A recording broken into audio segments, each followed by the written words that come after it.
like the Bog of Eternal Stench, but just burps. Hey.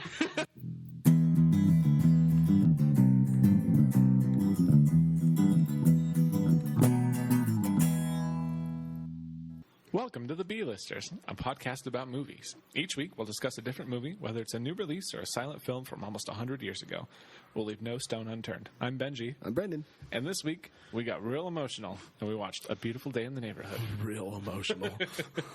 So this was our winner of our first ever poll. Yeah, I was pleasantly surprised at the reaction that we got from it. The reaction, but I was a little... Okay, so part of you gets a little bummed when your choice doesn't get picked, which is okay, because that's the whole point of it. Yeah, and we're still going to do it. We're still going to do it.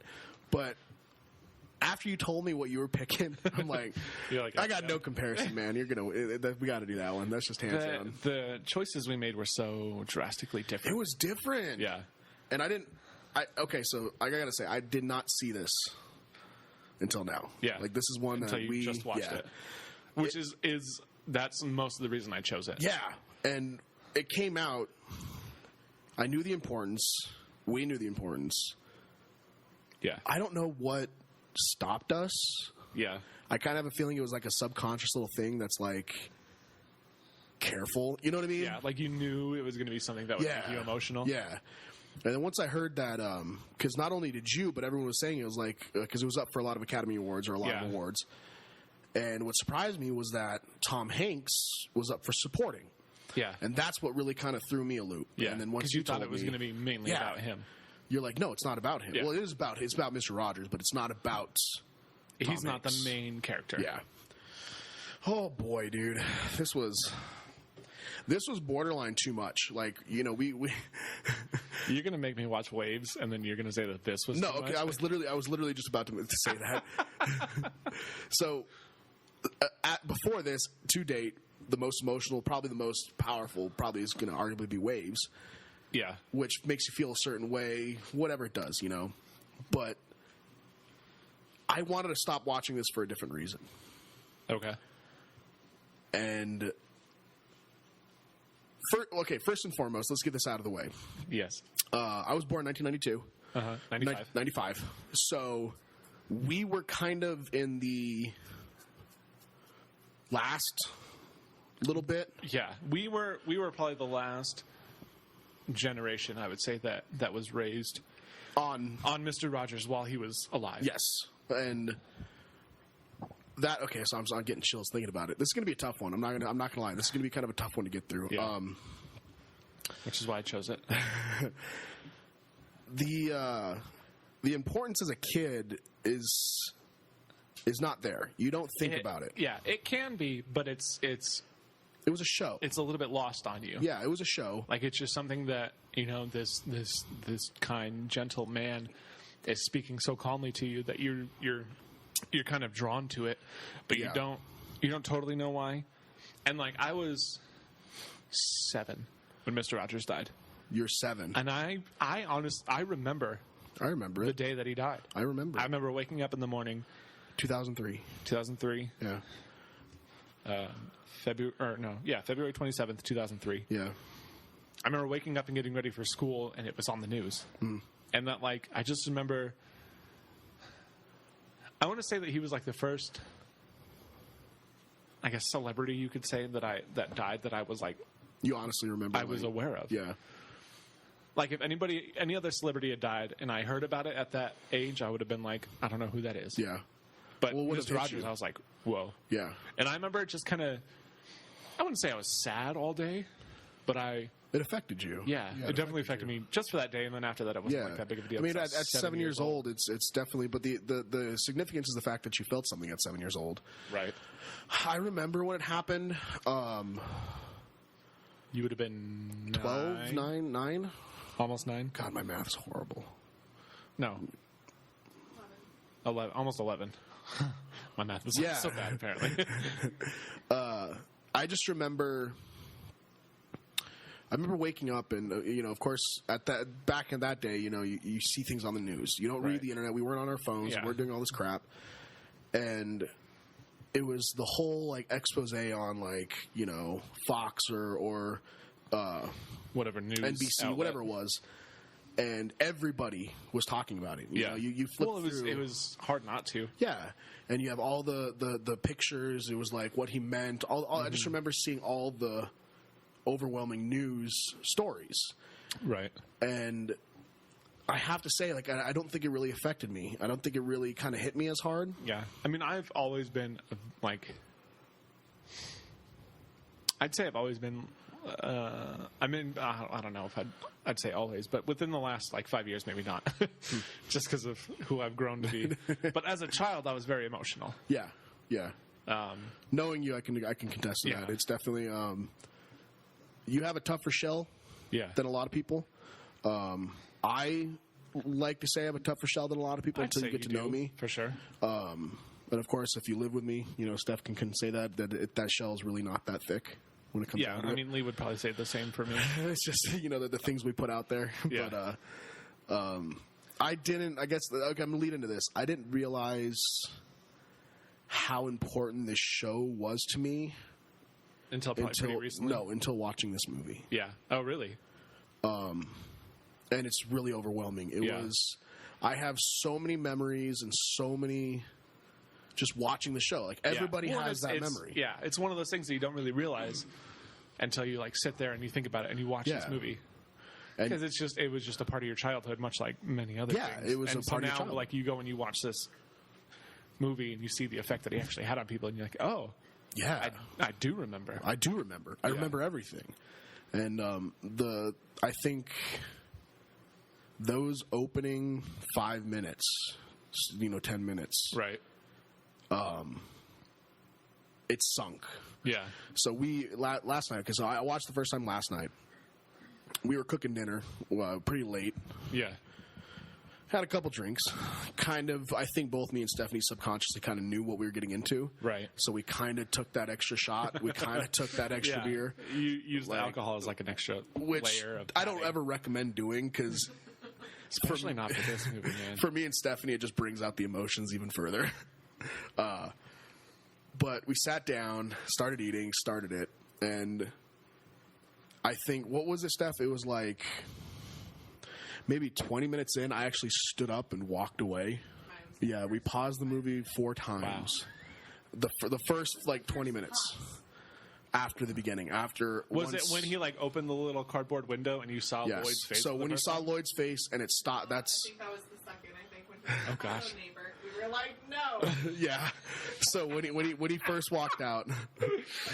Oh man. And my mind. This is the best. Exactly what I wanted to happen for this movie. So cool. I know. My mind's all over the place right now. I figured it was going to happen to me eventually, so I just had to get it out there. Yeah, I had to get it in there. You got to do it first. So the first we paused it. We paused it multiple times within the first 20 minutes. Yeah, but those were initial pauses of just overwhelming feelings. Yeah. But it got to the point I think it was the second time you see him in the show, the second time you actually see him start acting in the show, I had to stand up and walk away. Yeah.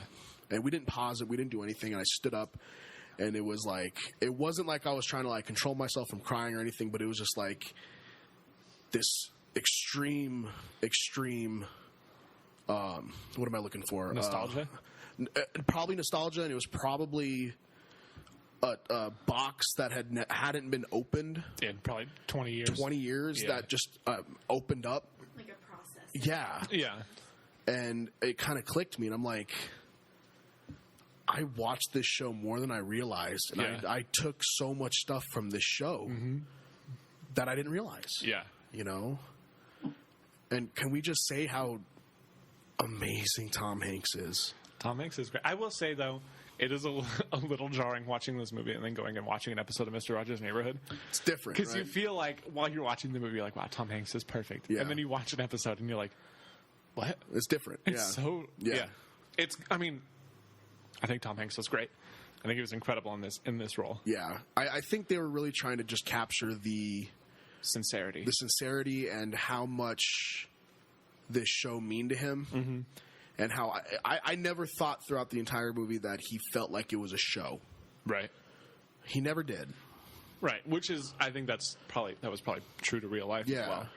And I think the woman, I didn't write her name down. The woman that played, I think the one of the not showrunners, but shorter hair. She actually worked on the show. Yeah. She actually worked on the original Mr. Rogers' Neighborhood.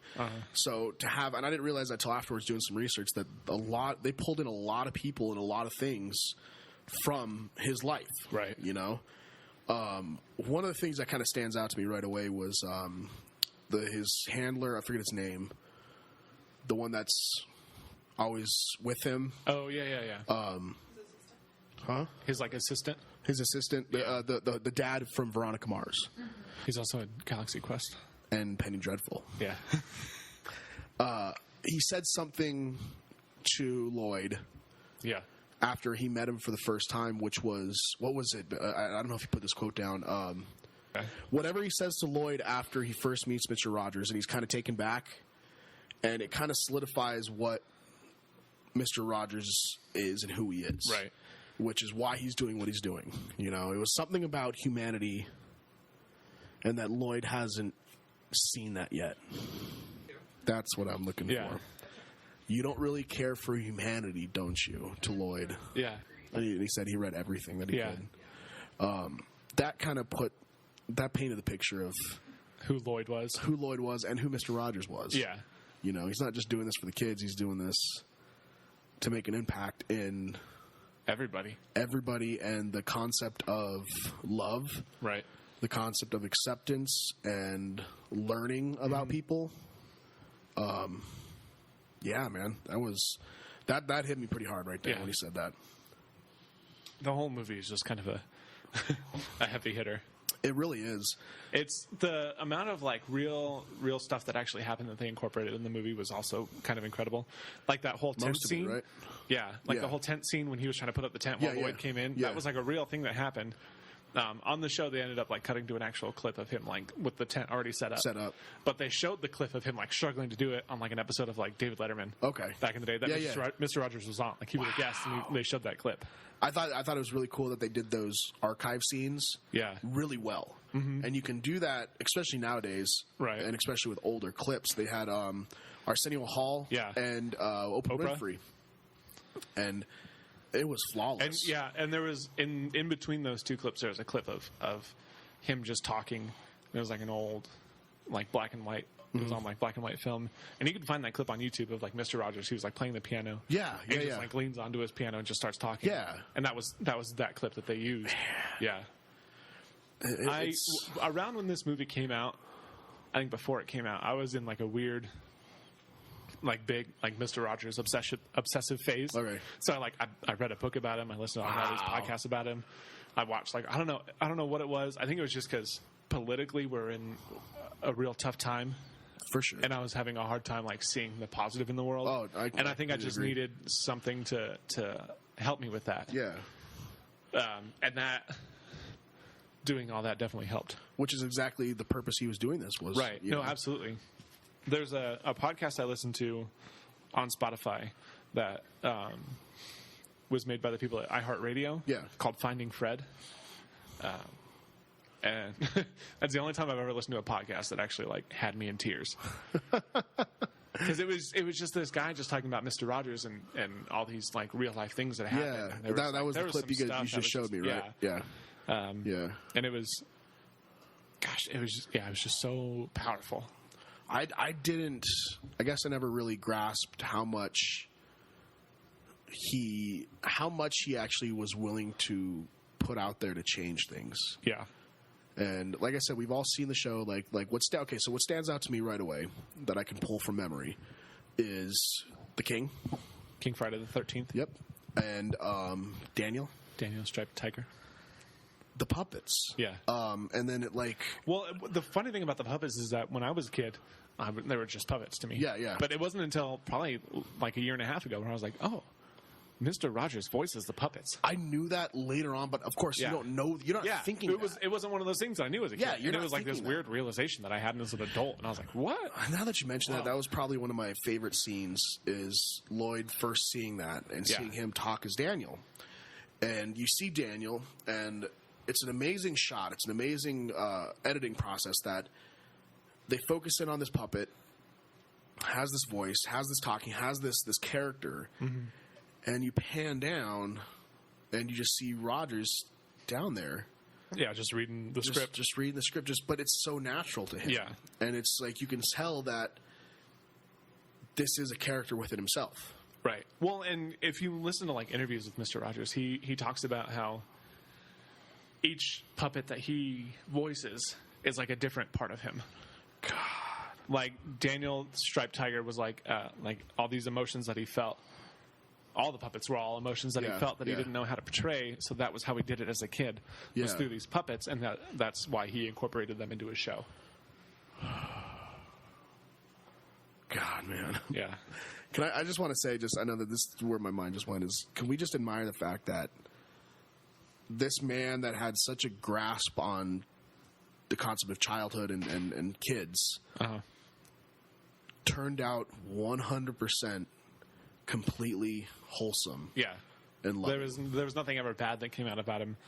He was always like, that was just who he was. That's just who he was. And that's incredible. And you don't see that nowadays. We don't focus on those kinds of people nowadays. It's always the bad ones. It's always the ones that did something or the ones that took advantage of that.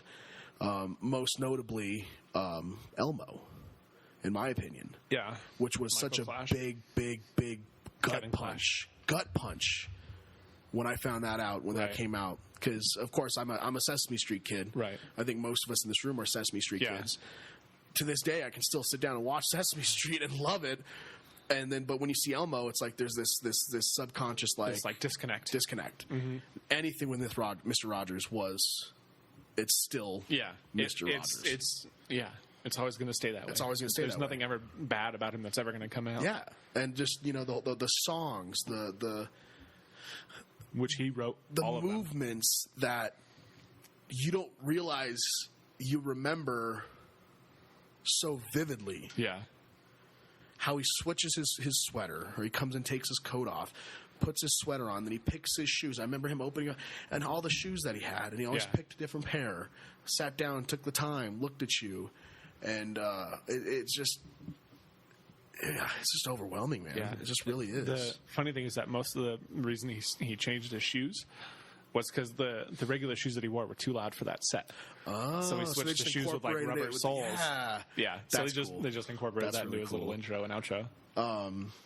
I thought it was really interesting that they casted Chris Cooper as Lloyd's dad, which, I mean, in the beginning you're like, oh yeah, this is a typical Chris Cooper character. It's the same. It's the same guy he's always playing. Yeah, he's always typecast as that. Always typecast type of person. That was out of left field for me. Yeah. Was why he's trying to reconnect with his son, which they did it. That whole scene, been there, done that, man. That whole scene when he comes in and he shows up uninvited, has dinner. Oh yeah, and you find out what's happening. Mm-hmm. That was insane. And the guy that played Lloyd, Matthew Reese, I think it's pronounced Reese, was really, really good. Yeah. I mean, at first it was kind of stiff. It was I'm a little bit bummed that Tom Hanks kind of overshadowed him. For sure. Like, people always talk about with Tom Hanks how they wrote it and how it was written. They talk about how good Tom Hanks was in this movie, but they never talk about how good Matthew Reese was. That's the scene that I was just talking about. That's when I was like, I'm sold. Yeah. Like, this guy is... I'm glad the movie was about him. I'm glad it was about him. That scene and the hospital scene after that, which... I mean, again, been there, done that. It's like you sit there and it's like your emotions are so overwhelming, you start seeing things. Yeah. And it's incredible the fact that just spending so little time with Mr. Rodgers, the first person he sees in a time of crisis and a time of stress is Mr. Rodgers. Yeah. You know? I think you could kind of see in like the first like interview scene that they had together. Whereas, like, after, like, Mr. Rodgers had, like, a break while filming, and they were just, like, sitting there, 20 minutes or so to talk. The 20 minutes, I thought we had 20 minutes. Yeah. You could, even in, like, just in Lloyd's face, you could see the effect that he was already having on him in just that little conversation. He knew what to say. Yeah. Like, and it was, okay, I'm gonna put this out there. It was borderline therapeutic. It was borderline, therapy session. Right. which I think was the point. Yeah. But they did a good job with not crossing that border of he is a therapist asking you those typical expected questions. Right. You could tell that the questions were coming natural. You could tell that you can see his thought process, Mr. Rodgers' thought process of him reacting to Lloyd's story. Right. And what he wanted to ask and where he wanted to go with that conversation. Yeah. And his intention on pulling out the information to allow Lloyd to accept what was happening. Yeah. It's just, you could break this down, dude. Yeah. We can make this episode 3 hours if we really honestly, wanted to. To go down to each scene and each time he speaks and why he's speaking the way he's speaking. You know? One of the notes I wrote down was that you can't not smile every time Tom Hanks is on screen as Mr. Rodgers. Yeah. Like, you just can't help it. Like, it's just so good. And the fact that he, every family he meets, or every person he meets, he has to take a picture. Yeah. And he just wants to he wants to remember everybody. He wants to remember you. You're important. Everybody that he meets is important. And that's such a life lesson right now, especially like you just said earlier, in this day and age, it's just so stressful and it's so much hate and anger going on right now. There's so much division. That you have to find, in most people, you have to find that little bit that's going to be positive. Right. And, that's a conversation that, I've had multiple times I'm going to take a quote from Lee. It's too easy to focus on the negative nowadays.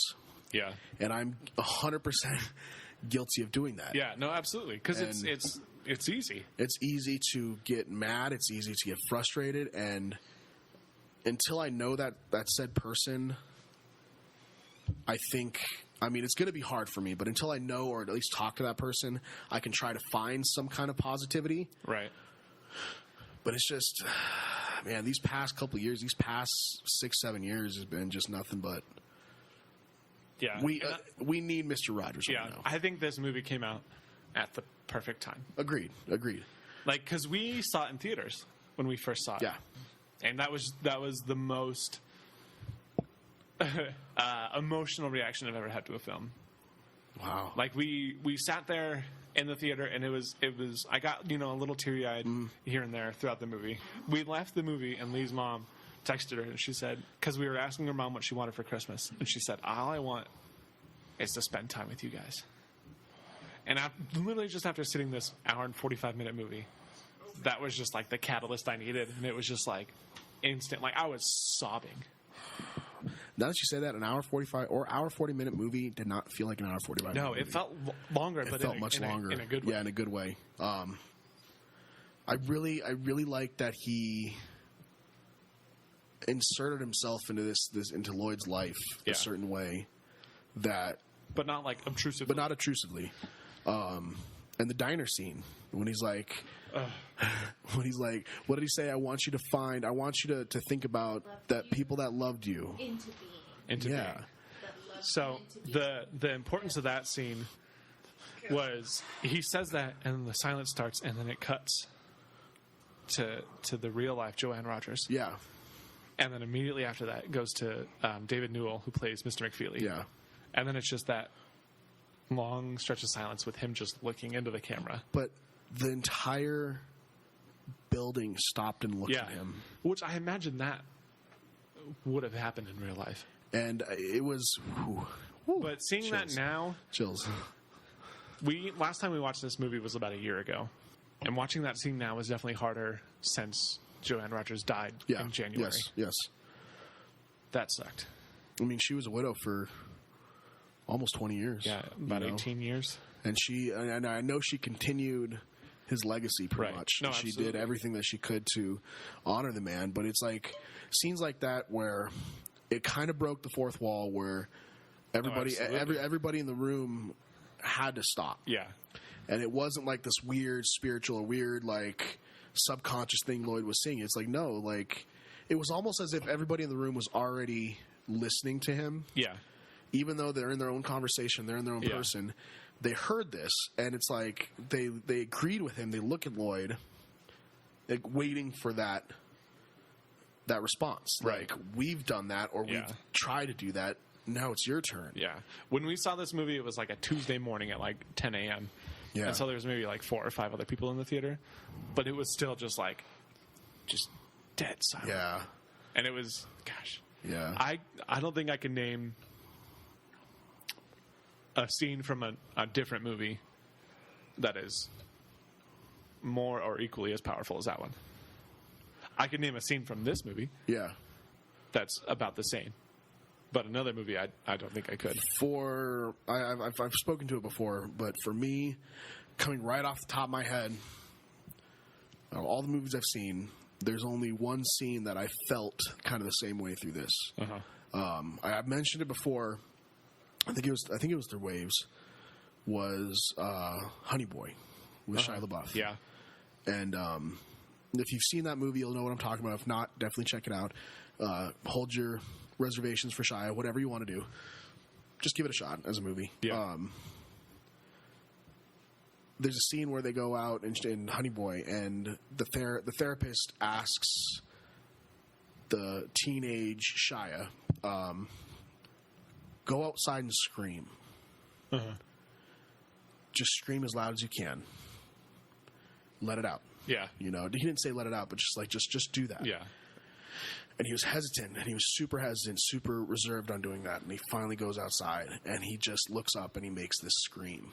And that hit a chord that I've done. Yeah. And this movie hit some chords that was on the same wavelength, where it was like, it just hits you. It just hits you a different level. Yeah. And you can pull from any kind of childhood trauma, whatever you want to do. Yeah. A breakup, a death, whatever. Right. Anything. And the fact that you can sit there and picture Mr. Rodgers looking at you, saying that, God, it hits a different level, man. It really does. The only scene that I would compare to that one in this movie is when he and Lloyd are on the subway. Oh, don't. I was gonna mention that, but I was holding. I was putting that off as long as I could, because that's the scene. Both me and Stephanie looked at each other and was like, "We're both crying." You had like right the now. bottom lip quivering. Yeah, we're both crying right now. That's hey, Mr. Rodgers. Yeah, and then it just starts, and then the whole bus, train, the whole train starts singing with him, and that everybody knew the song. Yeah, everybody knew the lyrics. You know, and I kind of wish they wouldn't have put that in the trailer. Because it was in the trailer, it was that kind of like, you kind of knew that something was going to happen that way. But it's still. I wish they wouldn't have, because it was like, it was so important. It was such a pivotal scene that these two little kids, she's like, do it. You know, she's like encouraging her to do it. And you're like, it's not going to happen. Is it going to happen? Yeah. Is it going to happen? And he just starts singing, man. And that song is engraved. Yeah. And even if you don't, like, if you can't sing along with it, it's in your head. Yeah, like you know the tune. You know it. You know what makes Mr. Rodgers such a cultural impact, and how is he able to pretty much touch on every aspect of the human's consciousness and the importance of living. Yeah. You know, I think it kind of goes off of what we were saying earlier. That was just genuinely who he was. Yeah. Like, he was always selfless and caring about other people. And he just had the gift of, he knew the right thing to say always. Seemingly, it was never a burden to him. No. You never felt that it was too much for him. Right. And the best I can relate it to is, like, it's almost like a grandparent that, you know, mid-'80s, 90s, and they tell you something. Uh-huh. It's just like, you know, like my grandpa told me once, he's like, you're not always going to fight with your brother. Yeah.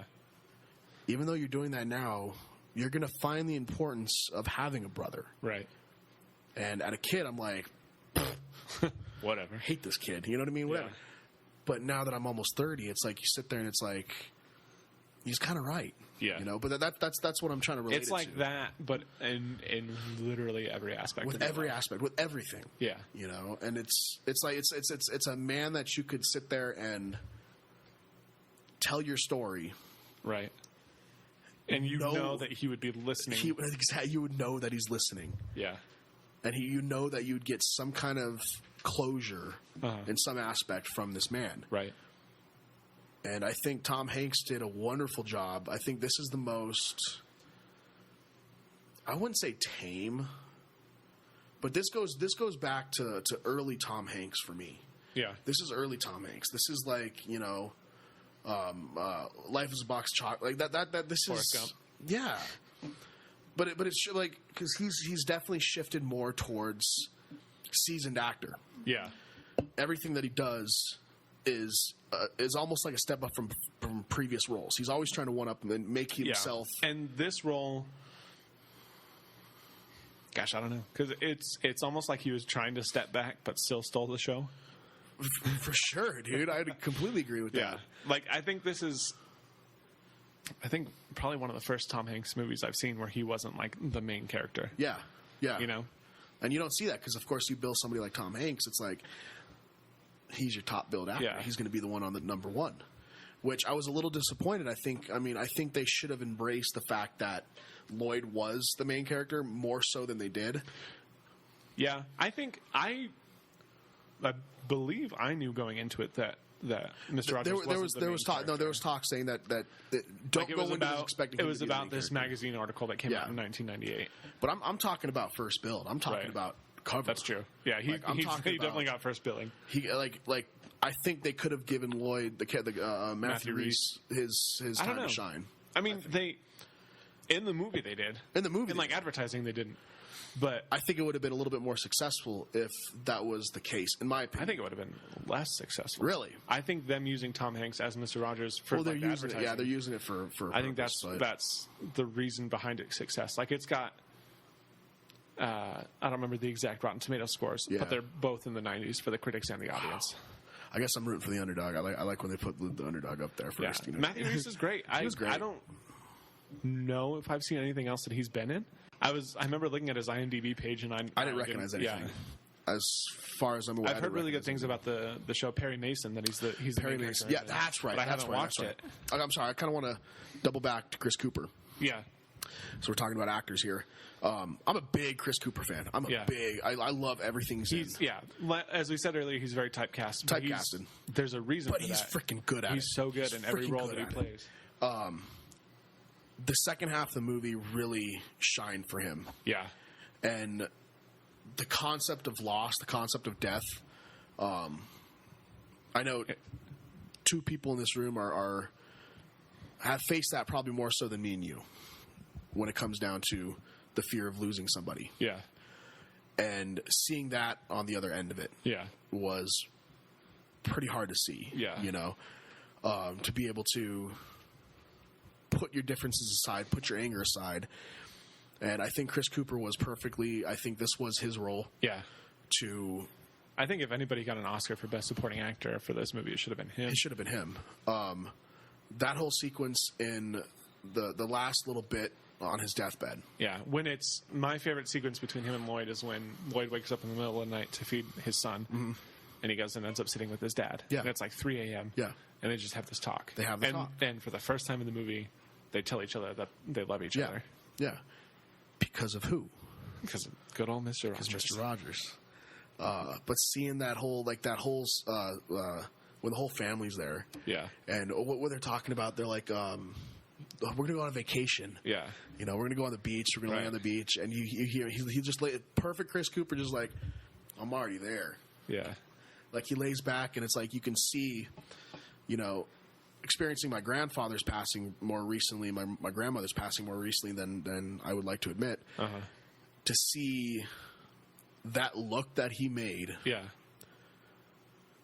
really hit because like you could tell this man has accepted, and wants to move on. Yeah, which brings up probably the best line in the whole movie because they're talking about that. And then he says that and then mentions that he's probably going to be dead by then. Yeah. And then the whole room gets quiet. Yeah. And then good old Tom Hanks as Mr. Rodgers. He says anything human is mentionable. Mm-hmm. Anything mentionable is manageable. Which isn't like a real quote that Mr. Rodgers said. Because that just hits home, man. That just really hits home, and it's. We knew it was coming. We knew that at that point, I knew what the climax was going to be. Yeah, and I love the fact that he felt like Lloyd was so important to visit him and to go to the hospital and to talk to him and to shake his dad's hand. And I was kind of surprised because I'm like, I didn't know we were going to get what he whispered in his ear. Yeah. I thought it was going to be obscure and it was going to be just kind of like, that was between them two. It was a very Mr. Rodgers thing to say. It was a very Mr. Rodgers thing to say, but he's like, I want you to pray for me. Yeah. I figure anybody going through what you're going through is closer to God than I ever will. Yeah. And to see Chris Cooper's face, and he's like, I will. It's the best. Damn, dude. He's not, or it's not selfish, I'm sorry. He's not doing this for some kind of self-reward. He's not doing this to fulfill anything within himself. Right. Everything he's doing for you. Yeah. To fulfill your own life, to fulfill your own satisfaction in life or in love or in death or in happiness or in birth. Yeah. You know? And it's just, it's a story that I think needs to be told more often. I think a lot of filmmakers are super hesitant about these kinds of movies. The director, she hasn't done anything that I've seen. Yeah. Same. But she did an incredible job. She did an amazing job. We were watching it last night, and I was like, I think if a man directed this movie, he wouldn't have been able to capture the emotion quite as well. It's true. Unless it was like Mr. Rodgers himself. It's 100%. That part I didn't say. Yeah. The rest of it I did. But like it's everything, all the emotions, everything was captured so perfectly. Emotional. Like I put two words down that I couldn't get out of my head is emotional and overwhelming. Yeah. That's the two words I put down. In probably the best way possible. In the best way possible. Yeah. She was, I didn't realize this. I don't know if you guys watched The Queen's Gambit. We haven't. Lee has. She's in that. The director is an actress in that. Oh, really? Yeah, she's acted and she's directed. She's produced. That's kind of cool. That's the only thing I can credit her on is in The Queen's Gambit. Yeah. I know she's done other stuff, forgive me. Yeah. I know she did one with Melissa McCarthy before this that got similar but not as much praise. Yeah. So I'm curious for that. She's so good all around that it's hard to think of her doing anything that could top this. But that's a good director. And an even better director will come back with something 10 times better. That's an even better director. Right. If she can bounce back off this and create the same emotion but 10 times better. Yeah. I really liked... It didn't happen, I don't think, at all in the second half of the movie. But in the first half of the movie, every time there was like a location change, they used the miniature set. They did on Mr. Rogers' Neighborhood. That was a really cool addition to the movie. That's what kind of hit me a lot. Was, again, like going back to the opening. Very nostalgic. The camera going through up to the house. Yeah. You know? That whole iconic scene, I'm like I said, it was like this box opened up. Like, I remember sitting here watching. Like it was something that you repressed unintentionally. Yeah. You know, and life not even goes like on. for a bad reason. It was just life goes on. You grow up. You do your thing. But it's like, it's a good feeling. It's a great feeling to go back and see something that impacted you so much that you may have forgotten. Right. And now it's like, I'm never going to forget this. Yeah. You know, now this is opened up, and now this is a part of my life, and you almost want to sit there and it's like, what would Mr. Rodgers do? Yeah. What would Mr. Rodgers say? How can I get through this struggling situation? Yeah. Thinking about Mr. Rodgers. Yeah. You know? We went down the deep end. Yeah. We'll go down the funny end for a bit here. Okay. I'm so happy that they made a reference to all the jokes and all the myths of who he was. Yeah. Like him being like a sharpshooter. So growing up in middle school, it was always the joke. I remember a kid running up to me, he's like, "Did you know Mr. Rogers was in World War II?" Yeah. And I'm like, "What are you talking about? Like, what is going on?" He was born in 1928. He was born in the middle of World War II. No. Rethink that. When was World War II? 1945. It was not that late, was it? World War II? We joined World War II in 1944. I don't know anything. He was a child in World War II. The joke always was that he was a sniper. Right. And they're like, "Do you know why he always wears long sleeves?" And we're like, "Why?" Because he had all these military tattoos. And I remember that stuck with me until I was 15 years old, whatever it was. And of course they came out debunked it. It was all all BS. Yeah. But I love that his Lloyd's brother-in-law. What did he say? He's like, didn't you serve or something like that? Isn't it true that you're a sharpshooter? You're a sharpshooter. So I love that they kind of played off that a little bit there, because that was a worldwide known kind of myth about Mr. Rodgers. Well, especially in '98, Mr. Rodgers was only on TV for a few more years after that. Yeah. So it was obviously it had been a rumor that had been around for a while. Yeah, for sure. Before we started this, I didn't realize that I saw the scene in the movie, but I didn't realize that he started in the late '60s. I knew it had been running for a while, but that long. Yeah, It's funny if you watch some of the early episodes, because they're in black and white. Yeah, and he had pitch black hair, and so it's not at all. And the set is a little bit different. Yeah, and so it's just it's so different, but it's hilarious. But hearing that train come through, I mean, oh god, the trolley, and I love that the not hallucination, but the dream sequence that Lloyd had, where he was in there. And he was puppet size, and his wife comes out, and his wife's the one that talks. Yeah. Did you notice the first dream sequence that he had? Because there was two parts where he was dreaming. The first one, he's envisioning all these different clips from Mr. Rogers' Neighborhood, and then there's a split second where he sees Mr. McFeely, and he says, "Speedy delivery." That was the real one, right? No, it was Chris Cooper. No, the guy that plays his dad in that one short little clip. No. Yeah. I didn't notice. We watched this movie 3 times, and I noticed it just last night. Just in this one little clip while he's dreaming, I was like, I rewound it, and I was like, his dad is Mr. McFeely in that dream. Well done, freaking movie, man. Yeah. Well, and it's so subtle, because one, he's got the whole postal worker outfit on with the mustache and the long hair. That's probably why it didn't click to me. So fast. It's so that I didn't notice it the first 2 times that we watched it. Dude. And last night I was like, whoa. That was really well done. That was really well done. Also the actor that played Mr. McFeely in the movie, and the one who played Lady Aberlin in the Neighborhood of Make Believe in the movie, they looked and sounded identical to the people. Well, I thought that he was in it. The guy that played Mr. McFeely. in that one scene.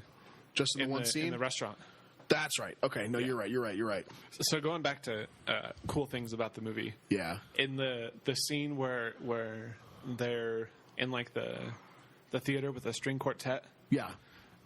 Maxine Roach, she's one of the members of that string quartet. She was actually on that episode of Mr. I had a feeling. Which was you can find it on YouTube. Just the full episode. It was too much focus on this person. There was this is gotta be. She was in the original episode that actually aired. It was a little bit different than what was in the movie. It was just so but I just thought that was really cool that they were they found this woman. Yeah. And brought her back for this movie to play the exact same role, which I thought was so cool. Well, it was what are you going to play next? Oh, we're going to play one of your songs. Yeah. And it took which is what they did in that episode of the show. It took me back to when I was in orchestra, where it was we're going to pick it. Yeah. And he's like, what does that mean? But it was he was genuinely curious, but he always knew how to ask it to get that more information out of you for his audience. Yeah. It was so his TV, so cool. His television friend. I really liked that they included his anger. Yeah. And because this man that you just watched for the last hour and 40 minutes never really expressed any other kind of emotion except for empathy and respect and connection to you. Right. And they make a comment of what it was. What did he say? What it's like when he feels anger or whatever it was. And he's like, it's like somebody's on a piano and hits all the keys at once. All the low keys. All the low keys. It's like how he expresses his negative emotions. Yeah. You pound a lump of clay. Yeah. You run as fast as you can. And they kept that. You and swim. It wasn't after until I was kind of processing that I was he was doing this because he's mad that Lloyd lost his dad. Yeah. And that even though he did everything he possibly could, he still lost his life. Yeah. And it's you could tell that was the importance to him, playing the song, and he just stops. Yeah. and the anger comes out. Hits all the low notes a couple times and just goes right back to it. Mm-hmm. And you can tell that was, I mean, he never lets that anger take control. Right. Which is incredible. I'm envious. I let my anger take control way more often than I would ever care to admit. It was a perfect ending. It was a perfect ending. Yeah. I loved the shift in real life to the set again. Right. With the funeral. That was a really good transition. Yeah. I thought that was well done. This man's important. Yeah. This man is extremely important. And, I mean, if you're one of the few that never grew up with this man or never have seen anything... It's not too late. It's never too late. Yeah. You said the original show's on Hulu, right? There's a single season from like the mid-'70s on Amazon Prime Video. Okay. It's like season 7. I think it's in like 73 is when it takes place. YouTube it. Yeah, there's full episodes. There's full episodes on YouTube. They're 28 minutes long. YouTube them. It's a kid's show. Yeah. But like we just said earlier, like I could sit down and watch Sesame Street at 30 years old. There's an episode that Mr. Rodgers wrote overnight, one night. Yeah. Right after Bobby Kennedy was assassinated. Oh, wow. And a lot of it, there's a scene in the neighborhood of Make Believe where Lady Aberlin is talking to Daniel, the striped tiger. Yeah. And he's having her blow up this balloon and let the air out. And he keeps having her do it and having her do it. And he's like, what happens if you blow all your air out? And she's like, well, you can't. And she explains to him why. And then Daniel just goes, what does assassination mean? And it's like, I just got the goosebumps just saying that. Because it's one of those things, it's a kid's show. And they just said that. Like, they cover heavy topics. It's one of those things where he knew that all of these people were talking about it, like parents and like teenagers and all these and like adults. And these kids are left out. And, yeah, these kids are just sitting there and they don't know what's going on. Yeah. And they don't know why all these people are feeling this way. Yeah.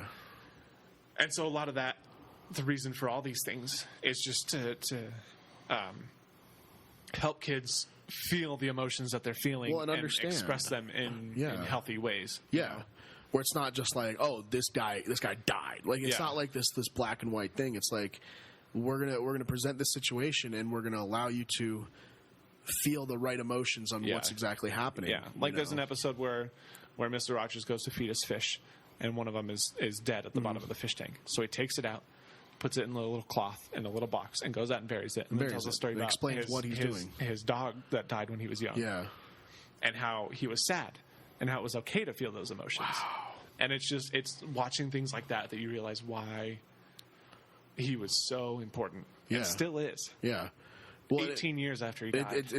To me, that's extremely important because, I'm a big advocate of not, when it comes to parenting or when it comes to teaching kids things, to not shy away from stuff. Right. Not to bullshit, not to sit there and fake things and to create an illusion. And I think that's too easy nowadays where parents are like, oh, well, this is because he went down and it's some magic, some crazy thing. And it's like, it's kind of naive. It's kind of selfish that you're sitting there expecting that this kid isn't going to understand what you're saying if you're explaining it the wrong way, And he does it in such a way that the kid can ask his parent in a healthy way what happened or why did this happen or why are they doing why did they exclude him, you know what I mean?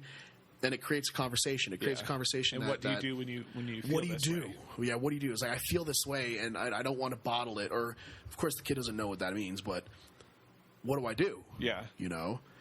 And I have to go back. I mean, you guys just before this kind of bombshelled me with that clip from that podcast. Yeah, talking about Francois Clemens. Yeah, talking about the racial problems in the late '60s. You said late '60s, and having this man on and this police officer and the fact that the most important thing to Mr. Rodgers was to be this man's friend. Yeah, this black man in the middle of the civil rights movement to be his friend. Yeah, and to show the importance that this idol you look up to is looking at this man as a person, right?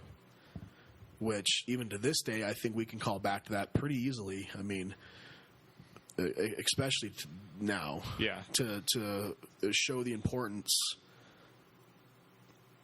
of the difference of people and of,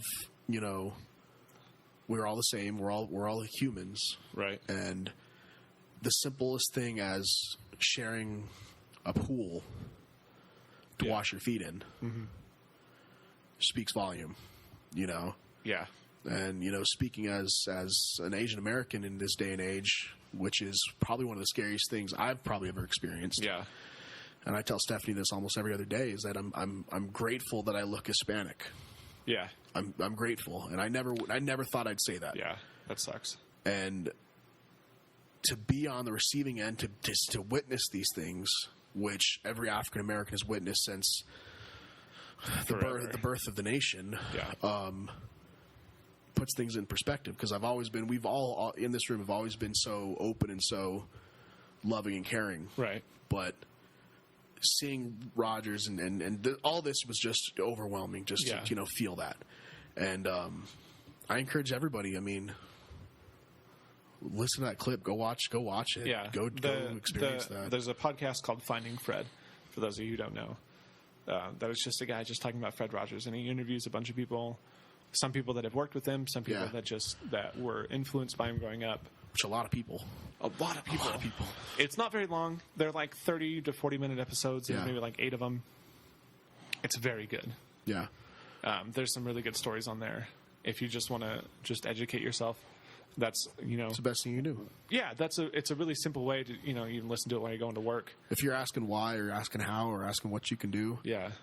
This is probably the best way to do it. This is the best way to do it. Yeah. I mean, we Aside from sitting and watching every episode of the show, watching all the interview clips and everything with him. But I think this is a good episode to kind of touch on some real stuff too, and kind of, express both, yours and I's opinions and beliefs, and of course, if you disagree, that's your right. Right. But in this household, in this Quantum of Solace, we love everybody. We love each other. We love life. We love people. Yeah. And we find the little things in life and in people that we can relate to and stuff. And Mr. Rodgers is the epitome of that. Yeah. And it's hard not to feel any kind of. It's hard not to feel emotional when you talk about it and think about it and watch it. And especially if that's something that you were raised on. Yeah. I think you hit it on the nail when you're saying that this was the perfect time for this movie to come out. Yeah. In this day and age. Late 2019. What's happening, and this is a movie that is for everybody, I think. It's for everybody. Like, it really is. Some of the other movies we've talked about, not for everyone. Let your kids watch this. Yeah, let your kids watch Mr. Rogers' Neighborhood. Yeah, like just if you're having a hard time being a parent, throw this on. Especially if you're having a hard time being a parent. Yeah. I can't contest that. Neither of us can contest that right now. That's true. But they do such a wonderful job with Lloyd and being a new father on how to deal with this. And I think this was a very, very well-made movie. Well, thanks for watching it. Thank you guys for voting for it. Yeah, thank you for voting for it. This is a fun. I want to try to keep. I was talking to Benji about this earlier this week or last week. Keep polls. We're going to try to keep up more. Maybe once a month. Well, not just for the movies we're watching, just for in general. Yeah. More interactions. Yeah.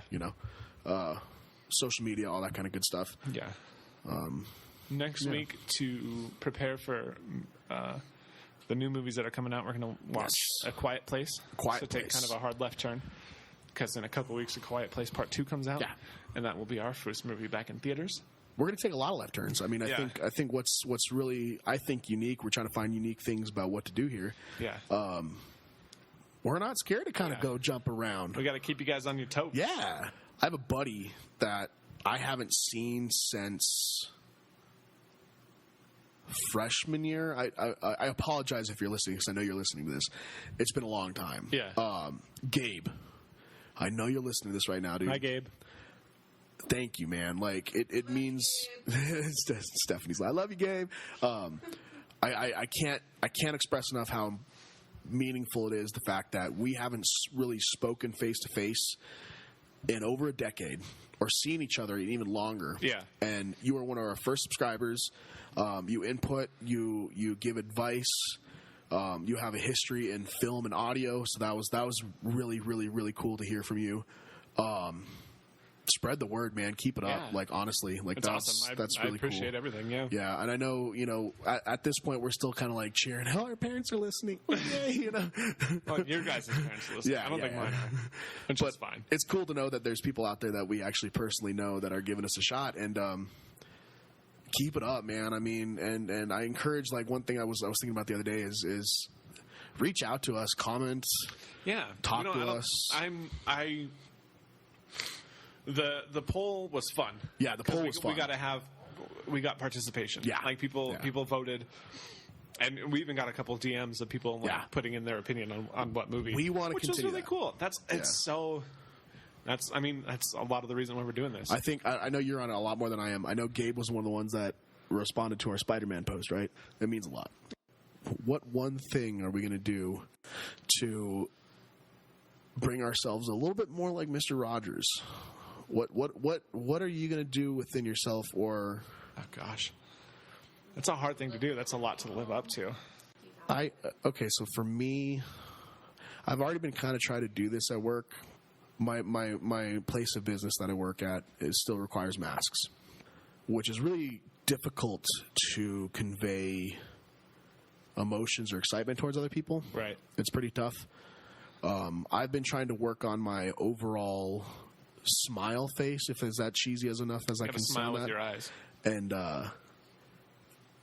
I've noticed a difference. I've noticed that if you make that conscious, like, wider smile, people notice it. Yeah. And especially with just like people random, like the CDS, the sample ladies, or whoever, people I haven't met or don't really talk to. They say hi. It's like I'm not going to just look at them and nod, even though I may be smiling. No, you're going to kind of make that, conscious effort just to kind of smile more. Yeah. I think that's my thing. I think mine is being I would like to be more gracious with people. Because sometimes I have a hard time with that. Like people who are just kind of rude or, in my opinion, drive poorly. Quick to judge. I'm quick to judge and quick to be angry about it. And so I think working on I'm that. right there with you. Yeah. I do the same thing. Yeah. Especially today. All right, Steph, what are you going to do this week with Mr. Rodgers? It's going to bring you closer to Mr. Rodgers. Go swimming every day. Swim as fast as you can every day. I want to start running. Wow, that's another one. There you go. My emotions have been overrunning me. Yeah. And I need to run them. You got to find an Let them outlet. run me. I was going Way to to say express your finding an expellent of work stress. That's what I was going to say. Which that's a good way to do it. Rodgers probably did that every day. I'm going to remember that everybody is special. And just because I don't agree with them, and just because I don't think that, I'm not going to talk to them and try to make them agree with me. I'm just going to talk to them because they deserve it, because they're special. Yeah. That's what I'm going to do this week. Yeah. Cool. Well, Wow. on that note, Emotional note. in the words of the late great Fred McFeely Rodgers, I hope you know that you make today a very special day by just your being you. There's no one in the whole world like you, and I like you just the way you are.